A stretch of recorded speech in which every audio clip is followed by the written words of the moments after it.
Hey there guys, what is up? In this video, we are going to show you how to redeem points in Starbucks in the Starbucks app. Now, this is for beginners, of course. So when you first log in, download, install your Starbucks app to your phone, this is going to be what you're going to see. So you're going to see immediately how much you're going to have, right? So right now we have at zero because again, this is a fresh account. So every time you purchase using the app, you're gonna get stars. So eventually, as you can see here, it says here, enjoy a free drink, pay your slice of cake when you earn 100 stars. Now, you're gonna see on the meter here how much you have, and at the same time, Starbucks is gonna say maybe 50 or 72 or 93, whatever, right?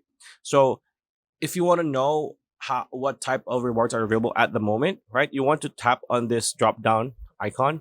So as you can see here, there aren't any available because you don't have any stars. If you have, for example, there are rewards at 40 points, then you're going to see the rewards here. All you need to do is tap on it and just go through the very simple process of just redeeming it.